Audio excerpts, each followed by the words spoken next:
Hello students, today I am about to start with session 23 from the chapter Profit or Gains from Business or Profession. So, the study material numbering session 23 gives you a few illustrations. I am working out one illustration from the study material numbering 23.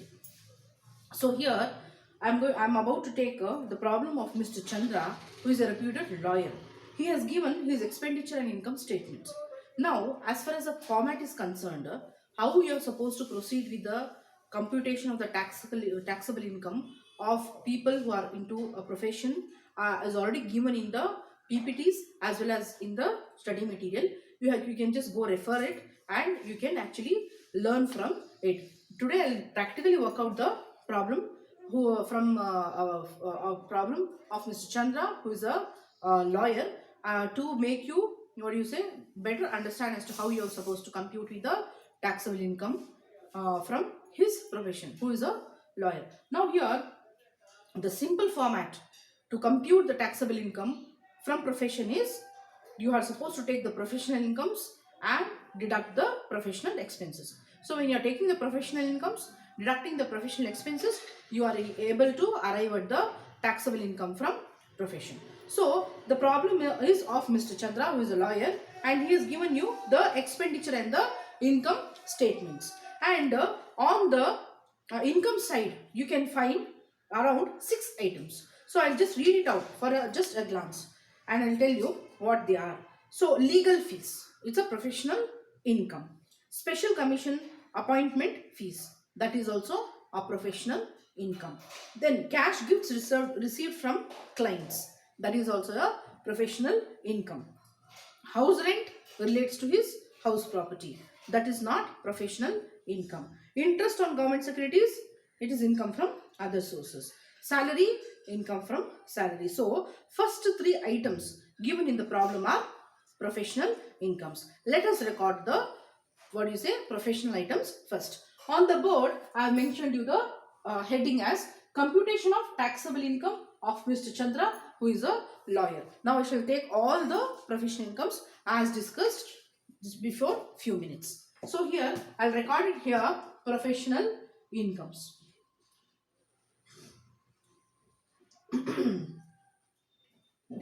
So what are the professional incomes which I told you? First of all, legal fees. Legal fees. How much is the legal fees? 1,26,000. Then you have special commission. Special commission appointment fees. And that is around 1,400. Then you have cash gifts. Cash gifts from clients. Cash gifts from clients is about 2,000. So here the total professional incomes are totaling up to 1,29,400. So here your total professional incomes after taking the legal expenses, special commission appointment fees, and also your cash gifts from clients, it's coming up to 1,29,400. Now we shall deduct the professional expenses. So less professional expenses. Less professional expenses. So here in your professional expenses, you have to come down and just see here household expenses. Household expenses are personal expenses. They are not professional expenses. So we are not taking that. Then you have office expenses. We have to take office expenses to the extent of 7,000 rupees. So office expenses, keep it in the inner column, 7,000 rupees. Then you have charity. So charity also is actually not relating to the, what do you say, professional expenses. So you are supposed to ignore that. Then you have your telephone expenses. Those are also your professional expenses. Telephone expenses to the extent of 500. Telephone expenses. So 500 rupees. Your telephone expenses is rupees 500. Then you have rent. Rent is 4,000. So there is an adjustment with respect to the rent here. So here, take the first adjustment. He lives in one half of the house and the other half is used for office. So rent and electricity charges are in respect of this particular house. So here, house rent is 4,000. The house is occupied half for his office and half for his house. So whatever he is utilizing for his office has to be taken here. So, so rent 4,000, office portion 2,000 rupees is supposed to be taken. Then you have electricity charges. Just now I told you that rent and electricity charges are in respect of his house. So what are the electricity charges? 1,000 rupees. So what are you supposed to do? Half. Electricity is 1,000 rupees. Take the expenses relating to his office, which is 500 rupees. Then you have donation to NDF. That is not to be considered. It is actually the belonging to other heads. Then 2 contribution to PPF. That is also not taken. Then 2 law journals. So here law journals, you are supposed to provide depreciation to the extent of 60%. So they have mentioned here. Depreciate motor car at 15% per annum, typewriter at 15% per annum, law journals at 60% per annum. So that you are supposed to deduct and take. So here, what is actually the total journals? Law journals expenses. Law journal expenses is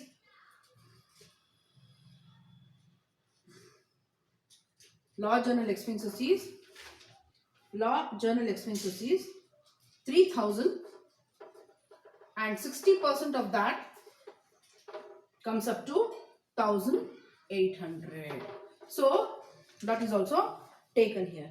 Then after the law journals, then you have salaries. Salaries to the extent of 15,000, that is complete professional expenses. So salary is 15,000. So salary is also taken. Then you have to purchase of motor car. 60,000 is actually the motor car, and you have mentioned again here in the sense, now itself I told you that one half of the car expenses are for personal use. So half is for personal use. So personal use you are ignoring, and professional part you are supposed to tax it. So motor car expenses is to the extent of 60,000. But here you see depreciate, motor car at 15% they have given for you. So what you are supposed to do?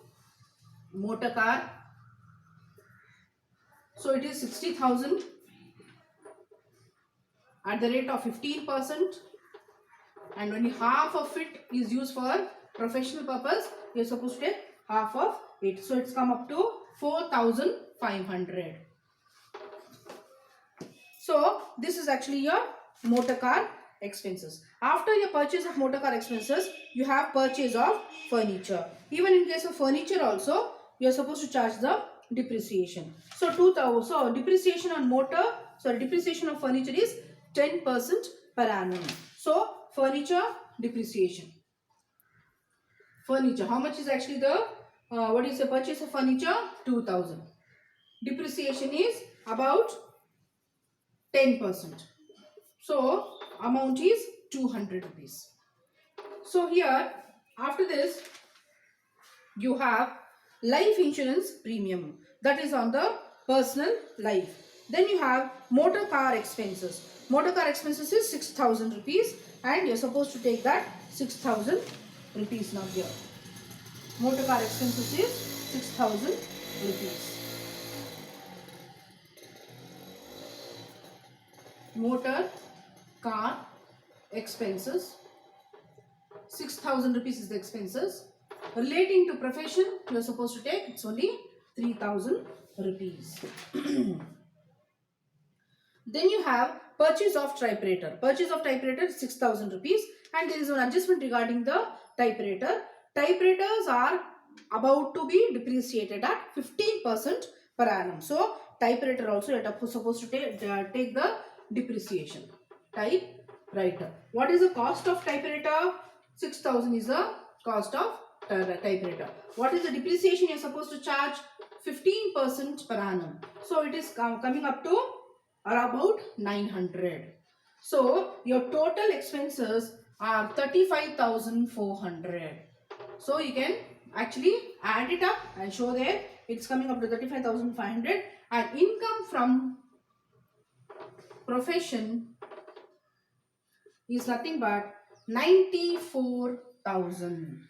94,000. Let's check the item once again. So here, office expenses to the tone of 7,000, telephone expenses to the tone of 500, rent 2,000, electricity charges 500, then 1,800 law journals depreciation, then you have salaries to the extent of 15,000 rupees, 4,500 towards the motor car depreciation, then you have 200 towards your furniture depreciation, then 3,000 towards your car expenses pertaining to your official purposes, whatever you're using, you're supposed to deduct it, and 900 towards typewriter. By deducting, then you can just income from profession is about 94,000. So this is actually the problem of Mr. Chandra on the, what do you say, wherein we are calculating the taxable income from profession. So after taking the professional incomes, I'm deducting the professional, after taking the professional income, I'm deducting the professional expenses relating to his profession to arrive at income from profession. So hope this session is useful for you. Thank you.